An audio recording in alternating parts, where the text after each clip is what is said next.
ಬಾಣಂತಿ ಸೊಪ್ಪು ಅಂತ ಕೇಳಿದ್ರೆ ನಿಮ್ಗೆ ಎಲ್ಲ ಕಡೆ ಅವೈಲಬಲ್ ಇದೆ. ಇವಾಗೇನು ಮಾರ್ಕೆಟಲ್ಲಿ ಹೋದ್ರೆ ಬೆಂಗಳೂರಲ್ಲಿ ಸಿಗೋದಿಲ್ಲ ಅಂತ ಏನಿಲ್ಲ. ನಾವಲ್ಲೂ ಲೈವ್ ಎಕ್ಸಾಂಪಲ್ ಅಂದರೆ ನಾನೇ, ಯಾಕಂದರೆ ಇದೆಲ್ಲ ನಾನು ಟ್ರೈ ಮಾಡಿದ್ದುಂಟು. ಸಾನ್ವಿ ಒಂದು ಬಾಣಂತ ಅಂದರೆ ನನಗೆ ವಿಪರೀತ ತಲೆನೋವು, ವಿಪರೀತ ಅಂದರೆ ವಿಪರೀತ. ಕೂತ್ಕೊಂಡು ಹಾಲು ಕುಡ್ಸೋಕ್ಕೂ ನನಗೆ ಆಗ್ತಿರ್ಲಿಲ್ಲ. ಬೆಳ್ಳುಳ್ಳಿ ಮತ್ತು ಕರ್ಪೂರ ಚೆನ್ನಾಗಿ ಅದನ್ನು ಕೊಬ್ಬರಿ ಎಣ್ಣೆಯಲ್ಲಿ ಕಾಯಿಸಿ. ಹಾಯ್ ಫ್ರೆಂಡ್ಸ್, ಎಲ್ಲರೂ ಹೇಗಿದ್ದೀರಾ? ನಾನು ಕೂಡ ಚೆನ್ನಾಗಿದ್ದೀನಿ, ನೀವು ಕೂಡ ಚೆನ್ನಾಗಿದ್ದೀರಾ ಅಂತ ಭಾವಿಸ್ತಾ welcome back to my YouTube channel. ನಾನು ನನ್ನ ಲೈಫ್. ಇವತ್ತು ಫ್ರೆಂಡ್ಸ್, ಇದು ಕೂಡ ಒಂದು ಒಳ್ಳೆ ಹೈಲಿ ರಿಕ್ವೆಸ್ಟೆಡ್ ವಿಡಿಯೋ ಅಂತ ಹೇಳ್ಬೋದು.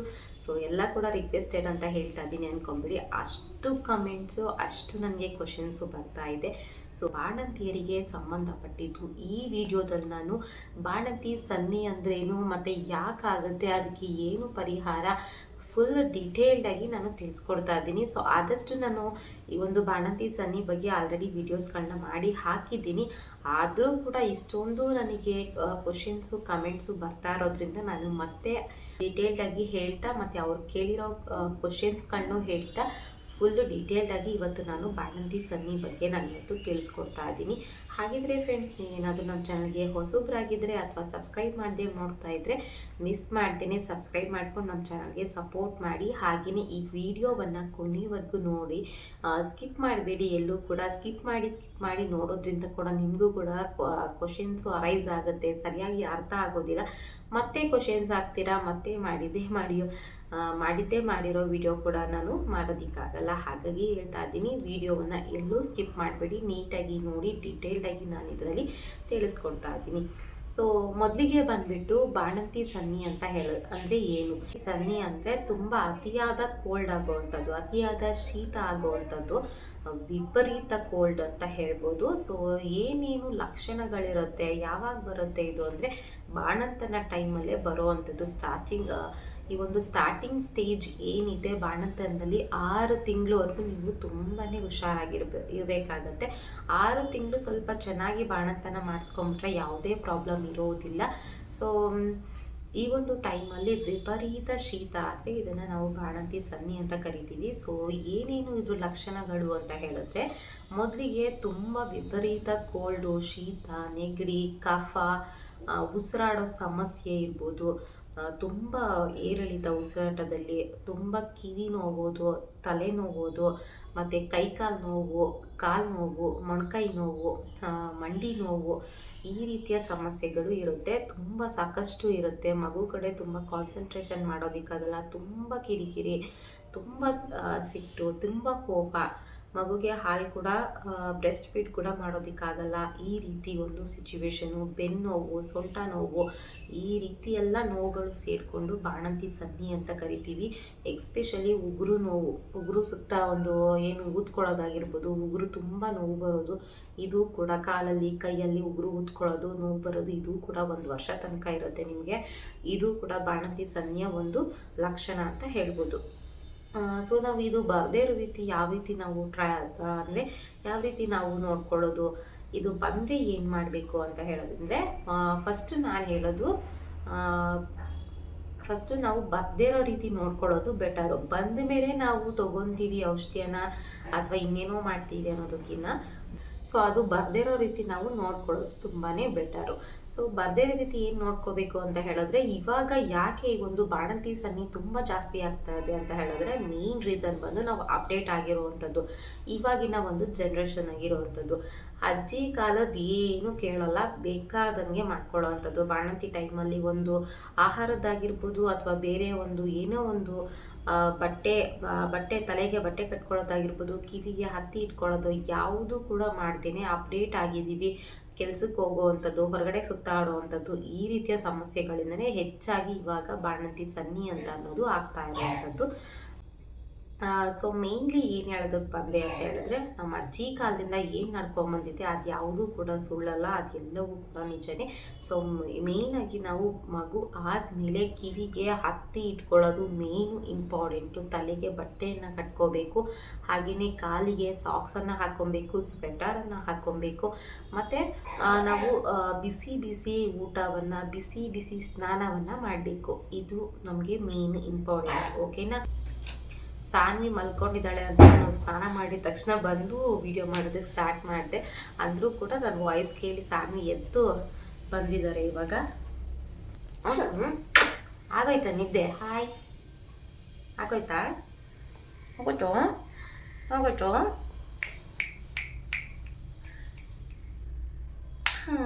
ಆಗೋಯ್ತಾ ನಿದ್ದೆ? ಸೊ ಫ್ರೆಂಡ್ಸ್, ನಾನು ಹೇಳ್ದಾಗಲೇ ತಲೆಗೆ ಬಟ್ಟೆ ಕಟ್ಕೊಳ್ಳಿ ಮತ್ತು ಕಿವಿಗೆ ಹತ್ತಿ ಇಟ್ಕೋತೀವಿ ಅಂತ ಅಂದರೆ ಇವಾಗ ಬೆಳ್ಳುಳ್ಳಿ ಸಿಗುತ್ತೆ, ಅದನ್ನು 2 ಭಾಗ ಮಾಡಿ ಈ ಕಿವಿಗೊಂದು ಆ ಕಿವಿಗೊಂದು ಹತ್ತಿ ಒಳಗಡೆ ಇಟ್ಬಿಟ್ಟು ನೀವು ಅದನ್ನು ಇಟ್ಕೊಂಡ್ರೆ ಆದಷ್ಟು ಮೈ ತುಂಬ ಬೆಚ್ಚಗಿರೋದಕ್ಕೆ ನಮಗೆ ಹೆಲ್ಪ್ ಮಾಡುತ್ತೆ. ಈಗ ಆಲ್ರೆಡಿ ನಮಗೆ ಸನ್ನಿ ಆಗಿಬಿಟ್ಟಿದೆ, ನೀವು ಹೇಳೋ ಲಕ್ಷಣ ಎಲ್ಲ ಇದೆ ಅಂತ ಹೇಳೋದಾದರೆ ಆದಷ್ಟು ಊಟದಲ್ಲಿ ಮೆಣಸು ಮತ್ತು ಜೀರಿಗೆ ಮತ್ತು ಬೆಳ್ಳುಳ್ಳಿ ಈ ರೀತಿಯ ಐಟಮ್ಸ್ಗಳನ್ನ ಮತ್ತು ಕರಿಬೇವಿನ ಸೊಪ್ಪಿನ ಮೊಸಪ್ಪು, ಬಜ್ಜಿ ಈ ರೀತಿಯ ಊಟವನ್ನು ಮಾಡಿಕೊಂಡು ತಿನ್ನುವಂಥದ್ದು. ಆದಷ್ಟು ಬೆಳ್ಳುಳ್ಳಿ ಮೆಣಸು ಅತಿಯಾಗಿ ಊಟದಲ್ಲಿ ಸೇರಿಸುವಂಥದ್ದನ್ನ ಮಾಡಿ. ಆ ನಂತರ ಬಂದು ಫಸ್ಟು ನಾವು ಏನು ಸ್ನಾನ ಮಾಡ್ತೀವಿ ಆ ನೀರಿಗೆ ಬಾಣಂತಿ ಸೊಪ್ಪು ಅಂತ ಕೇಳಿದ್ರೆ ನಿಮಗೆಲ್ಲ ಕಡೆ ಅವೈಲಬಲ್ ಇದೆ. ಇವಾಗೇನು ಮಾರ್ಕೆಟಲ್ಲಿ ಹೋದ್ರಿ ಬೆಂಗಳೂರಲ್ಲಿ ಸಿಗೋದಿಲ್ಲ ಅಂತ ಏನಿಲ್ಲ, ನಾವೆಲ್ಲ ಕೂಡ ಬೆಂಗಳೂರಲ್ಲಿನೇ ಬಾಣಂತನ ಮಾಡ್ಕೊಂಡಿರೋರು.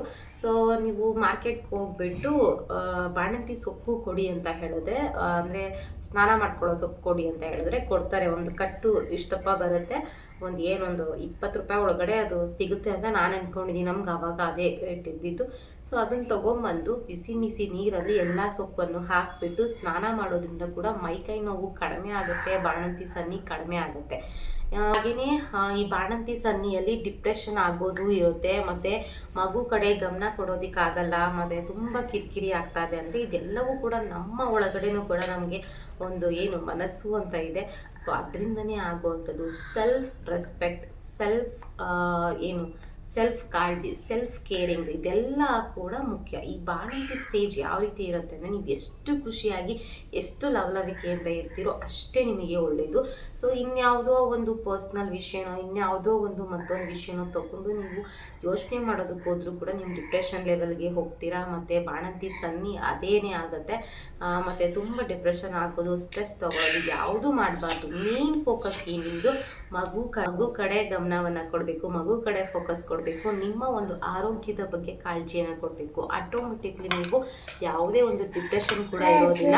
ಹಾಗೆ ನೀವು ಬಿ ಪಾಸಿಟಿವ್ ಅಷ್ಟೇ ನಾನು ಹೇಳೋದಕ್ಕಾಗೋದು. ನೀವು ಎಷ್ಟು ಪಾಸಿಟಿವ್ ಆಗಿರ್ತೀರೋ, ನೀವು ಎಷ್ಟು ಎಫರ್ಟ್ ಆಗ್ತೀರಾ ಪಾಸಿಟಿವ್ ಆಗಿರೋದಕ್ಕೆ ಇರ್ತೀರೋ ಅದು ನಿಮಗೆ ಬಿಟ್ಟಿದ್ದು. ಸೊ ನಿಮ್ಮ ಕೈಲಿದೆ ನಿಮ್ಮ ಆರೋಗ್ಯ. ನೀವೆಷ್ಟು ಕ್ರಿಯೇಟಿವಿಟಿ ಆಗಿ ಪಾಸಿಟಿವ್ ಆಗಿ ಇರ್ತೀರೋ ಅಷ್ಟೇ ನಿಮ್ಮ ಆರೋಗ್ಯ ಚೆನ್ನಾಗಿರುತ್ತೆ, ಯಾವುದೇ ಬಾಣಂತಿ ಸನ್ನಿ ಆಗೋದಿಲ್ಲ. ಅದು ಬಿಟ್ಬಿಟ್ಟು ಈಗ ಬಾಣಂತಿ ಸನ್ನಿ ಆಗ್ಬಿಟ್ಟಿದೆ ನನಗೆ ಹೋಗೋದೇ ಇಲ್ವಾ ಇದು ಅಂತ ಹೇಳಿದ್ರೆ ಜೀವನ ಪೂರ್ತಿ ಹೋಗೋದಿಲ್ವಾ, ಅವಳು ಹುಚ್ಚುಚ್ಚಾಡ್ದಂಗೆ ಇವಳು ಬಾಣಂತಿ ಹಳ್ಳಿ ಕಡೆ ಎಲ್ಲ ಹಿಂಗೆ ಹೇಳೋದು, ಹುಚ್ಚಾಡ್ದಂಗೆ ಆಗ್ತಾವಳೆ, ಮುಗೀತು ಉಳ್ಕತೆ, ಬಾಣಂತಿ ಸನ್ನಿ ಆಗ್ಬಿಟ್ಟಿದೆ ಅಷ್ಟೇ ಉಳ್ಕತೆ ಅಂತ. ಅದೆಲ್ಲ ಒಂದು ಮ್ಯಾಟ್ರೇ ಅಲ್ಲ, ತಲೆಗೆ ಹಾಕೊಳ್ಳೇಬೇಡಿ. ಸೊ ನಾವು ಸ್ಟ್ರಾಂಗ್ ಆಗಿರಬೇಕು, ಪಾಸಿಟಿವ್ ಆಗಿರಬೇಕು, ಪಾಸಿಟಿವ್ ಆಗಿ ಥಿಂಕ್ ಮಾಡಿ ಮಗು ಕಡೆ ಗಮನ ಕೊಡಿ. ಆಟೋಮೆಟಿಕ್ಲಿ ಎಲ್ಲ ಬಾಣಂತಿ ಸನ್ನಿ ಕೂಡ ಕಿತ್ಕೊಂಡು ಹೋಗ್ಬಿಡುತ್ತೆ. ಆನಂತರ ಬಂದು ಇದಕ್ಕೆ ಇನ್ನೊಂದು ಮೇನ್ ಹೋಮ್ ರೆಮಿಡಿ ಆಲ್ರೆಡಿ ತಿಳಿಸಿದ್ದೀನಿ ನಾನು. ಬಿಸಿ ಕುದಿಯೋ ನೀರಿಗೆ ಸ್ವಲ್ಪ ನೀಲಗಿರಿ ತೈಲವನ್ನು ಹಾಕ್ಕೊಂಡು ಫುಲ್ಲು ಬೆಡ್ಶೀಟನ್ನು ಹಾಕ್ಕೊಂಡು ಹಬೆ ತಗೊಳ್ಳಿ, ಸ್ಟೀಮ್ ತಗೊಳ್ಳಿ.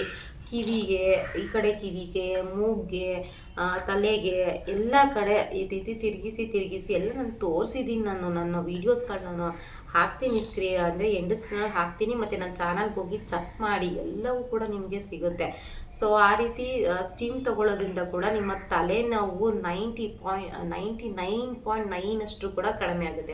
ಲೈವ್ ಎಕ್ಸಾಂಪಲ್ ಅಂದರೆ ನಾನೇ, ಯಾಕಂದರೆ ಇದೆಲ್ಲ ನಾನು ಟ್ರೈ ಮಾಡಿದ್ಬಿಟ್ಟು ಸಾನ್ವಿ ಒಂದು ಬಾಣಂತಾದ್ಮೇಲೆ ನನಗೆ ವಿಪರೀತ ತಲೆನೋವು, ವಿಪರೀತ ಕೂತ್ಕೊಂಡು ಹಾಲು ಕುಡ್ಸೋಕ್ಕೂ ನನಗೆ ಆಗ್ತಿರ್ಲಿಲ್ಲ. ಎಲ್ಲ ಕೂಡ ನಾನು ಶೇರ್ ಮಾಡ್ಕೊಂಡಿದ್ದೀನಿ ಫ್ರೆಂಡ್ಸ್. ಯಾಕಂದರೆ ನಿಮ್ಮಲ್ಲಿ ಏನು ಒಂದು ಫಾಲ್ಟ್ ಅಂದರೆ ವಿಡಿಯೋ ಪೂರ್ತಿ ನೋಡೋದಿಲ್ಲ ಅಷ್ಟೇ. ಶೇರ್ ಮಾಡಿದ್ದೀನಿ. ಫುಲ್ಲು ಕೂತ್ಕೊಂಡು ಕೂಡ ಹಾಲು ಕುಡಿಸೋದಕ್ಕಾಗ್ತಿಲ್ಲ, ಅಷ್ಟು ತಲೆನೋವಿತ್ತು ನನಗೆ. ಈ ನೀಲಗಿರಿ ತೈಲ ಏನು ಅದು ಅಮೃತ ಅಂತ ಹೇಳ್ತೀನಿ, ನನ್ನ ಪಾಲಿಗೆ ಒಂದು ದೇವರು ಅಂತ ಹೇಳ್ತೀನಿ ನಾನು. ಅದನ್ನು ನಾನು ಸ್ಟೀಮ್ ತೊಗೊಂಡೇ ನನ್ನ ತಲೆನೋವು ಕಿತ್ಕೊಂಡು ಹೋಗಿದ್ದು. ಅಲ್ಲಿ ತನಕ ಯಾವುದೇ ಆಸ್ಪತ್ರೆಗೆ ತೋರಿಸಿದ್ರು, ಎಲ್ಲದಕ್ಕೂ ಫ್ರೆಂಡ್ಸ್ ನಾವು ಆಸ್ಪತ್ರೆಗೆ ತೋರಿಸಿದ್ರು ಏನು ಲಾಭ ಇಲ್ಲ, ನಮ್ಮ ಕೈಲೇ ಎಲ್ಲ ಇದೆ. ಇನ್ನೊಂದು ಮೇನ್ ಹೋಮ್ ರೆಮಿಡಿ ಅಂತ ಬಂದ್ಬಿಟ್ಟು ಬೆಳ್ಳುಳ್ಳಿ ಮತ್ತು ಕರ್ಪೂರ ಚೆನ್ನಾಗಿ ಅದನ್ನು ಕೊಬ್ಬರಿ ಎಣ್ಣೆಯಲ್ಲಿ ಕಾಯಿಸಿ ಚೆನ್ನಾಗಿ ಅಂಗೈಗೆ ಮತ್ತು ಏನು ಫೋಲ್ಡಿಂಗ್ಸ್ ಏನೇನು ಇರುತ್ತೆ ಅಲ್ಲಿಗೆ ಮತ್ತು ಕಿವಿ ಸಂದಿಗೆ ಎಲ್ಲ ಕಡೆ ನೀವು ಚೆನ್ನಾಗಿ ಉಜ್ಜಿ ಅಪ್ಲೈ ಮಾಡ್ಕೊಳ್ಳಿ. ಬೆಚ್ಚಗಿರುತ್ತೆ ನಿಮ್ಮ ಮೈ ಆವಾಗ. ಸೊ ಯಾವುದೇ ಕೋಲ್ಡು ಕೆಮ್ಮು ಕಫ ಆಗೋದಿಲ್ಲ. ಸೊ ಇದಿಷ್ಟನ್ನ ನೀವು ಮಾಡ್ಕೊಂಡ್ರೆ ಸಾಕಾಗುತ್ತೆ, ಯಾವುದೇ ಬಾಣಂತಿ ಸನ್ನಿ ಆಗೋದಿಲ್ಲ. ಪಾಸಿಟಿವ್ ಆಗಿರಿ. ಆದಷ್ಟು ನೀವು ಊಟದಲ್ಲಿ ನಾನು ಹೇಳ್ದಂಗೆ ಇದೆಲ್ಲ ಐಟಮ್ಸ್ಗಳನ್ನ ಸೇರಿಸ್ಕೊಂಡು ಊಟ ಮಾಡಿ, ಬಿಸಿ ಊಟ ಮಾಡಿ, ಬಿಸಿ ಸ್ನಾನ ಮಾಡಿ, ಆಮೇಲೆ ಆರಾಮಾಗಿರಿ. ಮಗು ಜೊತೆ ಆಟ ಆಡ್ಕೊಂಡು ಲವಲವಿಕೆಯಿಂದ ಇರಿ. ಅಟ್ಲೀಸ್ಟ್ ಒಂದು 6 ತಿಂಗಳವರೆಗೂ ನೀವು ಆರಾಮ್ಸೆ ಬಾಣ್ತನ ಮಾಡ್ಕೊಳ್ಳಿ, ರೆಸ್ಟ್ ಮಾಡಿ. ಮತ್ತೆ ಏನಂದ್ರೆ ತಣ್ಣೀರಲ್ಲಿ ಆಡೋದು, ತಣ್ಣೀರು ಮುಟ್ಟೋದು ಇವೆಲ್ಲ ಯಾವುದು ಮಾಡಿದ್ರೆ ಬಾಣಂತಿ ಸನ್ನಿ ಆಗುತ್ತೆ. ನಾನು ಇದೆಲ್ಲ ಮಾಡಿದ್ದೀನಪ್ಪ, ನನಗೇನು ಆಗಿಲ್ಲ ಅನ್ನೋರಿಗೆ ನಾವೇನು ನಿಜಕ್ಕೂ ಹೇಳೋದಕ್ಕಾಗಲ್ಲ. ನಮಗಿದೆಲ್ಲ ಗೊತ್ತಿರೋದಕ್ಕೆ ಹೇಳ್ತಾ ಇದ್ದೀನಿ. ಸೊ ಇವಾಗ ಮಾಡ್ಕೊಂಡಿಲ್ಲ ಅಂದ್ರೂ ಮುಂದಕ್ಕೆ ನಿಮಗೆ ಪ್ರಾಬ್ಲಮ್ ಆಗುತ್ತೆ. ಅಯ್ಯೋ ನಾನು ಅವಾಗಲೇ ಬಾಣಂತನ ನೀಟಾಗಿ ಮಾಡ್ಕೊಬೇಕಾಗಿತ್ತು, ಅದೆಲ್ಲ ಇವಾಗ ನನಗೆ ಅನ್ನಿಸ್ತಾ ಇದೆ, ಅನುಭವಿಸ್ತಾ ಇದ್ದೀನಿ ಅಂತ ಮುಂದೆ ಕೂಡ ನಿಮಗೆ ಅದು ಸ್ಟಾರ್ಟ್ ಆಗೋದು ಉಂಟಿರುತ್ತೆ. ಸೊ ಹಾಗಾಗಿ ಏನು 9 ತಿಂಗಳು ಅಂತ ಏನಿರುತ್ತೆ ಅದು ಬಾಣಂತನ ನೀಟಾಗಿ ಮಾಡ್ಕೊಳ್ಳಿ. ಇವಾಗ ನಮಗೆ ಸನ್ನಿ ಆಗ್ಬಿಟ್ಟಿದೆ, ಡಿಪ್ರೆಷನ್ಗೆ ಹೋಗಿದ್ದೀವಿ ಅಂದರೆ ಹೊರ ಬರೋದು ಹೇಗೆ ಅಂತ ಹೇಳಿದ್ದೀನಿ. ಹಾಗೆ ಇನ್ನೂ ಒಂದು ಮಗು ಈಗ ಇದು ಮೊದಲನೇ ಮಗು, ಸೆಕೆಂಡ್ ಬೇಬಿ ಕೂಡ ನಮ್ಗೆ ಆಗ್ಬೋದಿದೆ. ಸೊ ಸೆಕೆಂಡ್ ಬೇಬಿಗೂ ಇದೇ ಥರ ನಮಗೆ ಡಿಪ್ರೆಷನ್ ಹೋಗೋದು ಮತ್ತು ಬಾಣಂತಿ ಸನ್ನಿ ಆಗೋದಿರುತ್ತಾ ಅಂತ ಏನು ಹೆದರ್ಕೊಳ್ಳೋ ಅವಶ್ಯಕತೆ ಇಲ್ಲ, ಏನೂ ಆಗೋದಿಲ್ಲ. ಅದೆಲ್ಲ ಡಿಪೆಂಡ್ ಅಪಾನ್ ನಿಮ್ಮ ಮೇಲೆ ಇರುತ್ತೆ, ನೀವು ಯಾವ ರೀತಿ ಇರ್ತೀರಾ ಅನ್ನೋದೇ ಮ್ಯಾಟರ್ ಆಗೋದು ಇಲ್ಲಿ. ಸೊ ನಾನು ಇವಾಗ ಎಲ್ಲ ಕೂಡ ಹೇಳಿದ್ದೀನಿ. ಫ್ರೆಂಡ್ಸ್, ಇನ್ನೇನಾದರೂ ಕ್ವಶನ್ಸು ಡೌಟ್ ಇದ್ದರೆ ಕಮೆಂಟ್ ಹಾಕಿ, ನಾನು ಕಮೆಂಟಲ್ಲಿ ಆನ್ಸರ್ ಮಾಡ್ತೀನಿ ಅಂತ ಹೇಳ್ತಾರೆ. ಯಾರು ಕ್ವಶನ್ಸ್ ಕೇಳಿದ್ರೆ ಅವ್ರಿಗೆಲ್ಲ ಆನ್ಸರ್ ಸಿಕ್ಕಿದೆ ಅನ್ಕೊತೀನಿ.